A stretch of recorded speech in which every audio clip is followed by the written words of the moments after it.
Madeleine, je la connais depuis 1960.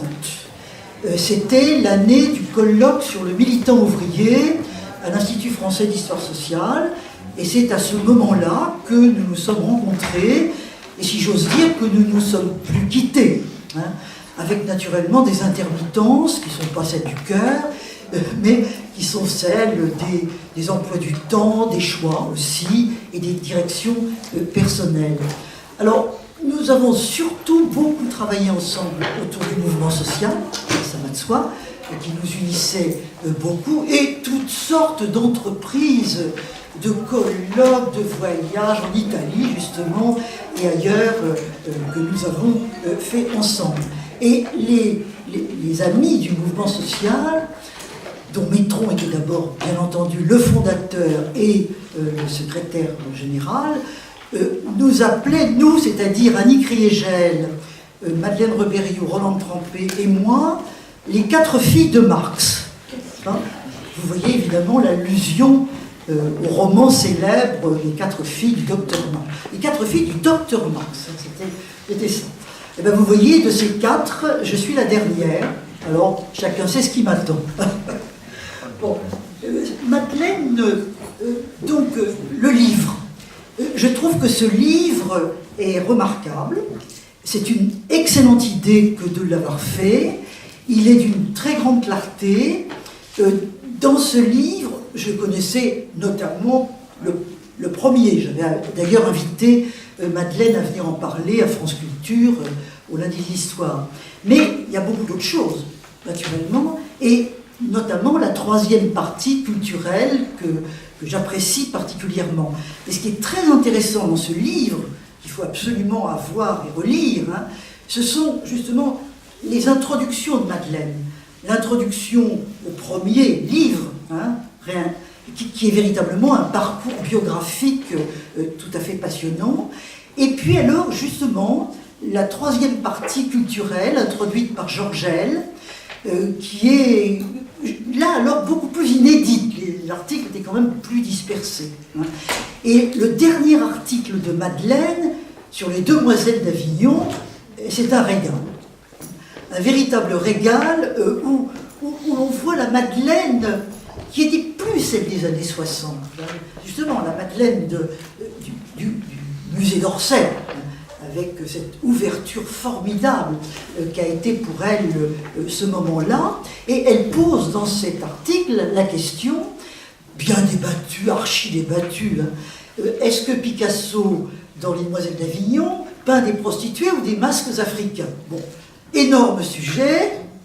Madeleine prend un peu position là-dedans, et bien entendu, si vous l'avez déjà fait, je vous invite à aller à l'exposition du Quai Branly. Si elle n'est pas finie, elle doit être en voie de finition, qui est sur Picasso primitif, et qui est j'allais dire, un prolongement ou un dialogue, si l'on veut, avec l'article de Madeleine Rebériou, et qui, alors lui, cette exposition, insiste beaucoup, au contraire, sur l'importance des masques africains, bien sûr, hein, plus que sur les prostituées. Mais enfin, je pense qu'on en discutera encore très longtemps.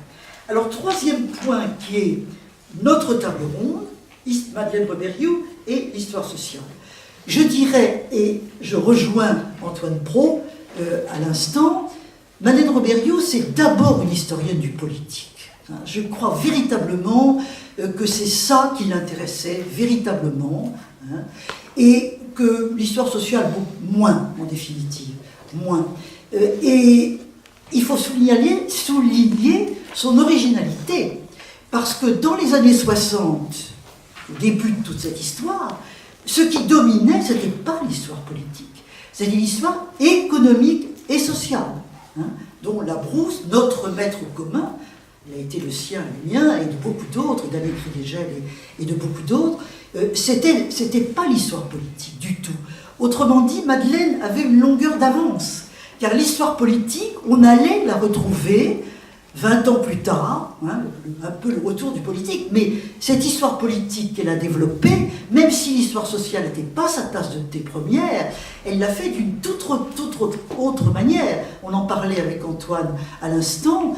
Elle insiste sur les pratiques politiques, sur les réunions, etc. etc. Donc ce n'est pas une histoire politique des idées, des idéologies, mais une histoire politique, on pourrait dire sociale, d'une certaine manière. Alors l'histoire sociale, elle a une phrase formidable, que je ne résiste pas au plaisir de vous lire. Elle dit « Dans socialisme, il y a social. Priorité aux ouvriers, donc. Dans nos équipes, cette tâche était remplie par Roland Trempé, par Michel Perrault. Et il a fallu mai 68 pour que j'éprouve le besoin de m'associer à leurs travaux. » Vous voyez, c'est drôle, parce que c'est assez désinvolte, et en même temps c'est très vrai, c'est tout à fait vrai, de même que les femmes, elle les a découvertes après les années 68, c'était en effet pas du tout sa priorité. Alors ceci étant, nous allons l'évoquer maintenant autour de différentes interventions qu'il y a là, parce que l'histoire sociale, quand elle l'a découverte, elle l'a faite avec toute son originalité. Tout le monde a évoqué, on l'a évoqué déjà, peut-être qu'on va le faire maintenant davantage, les ouvriers imprimeurs, les typographes, ceux qui produisent le livre.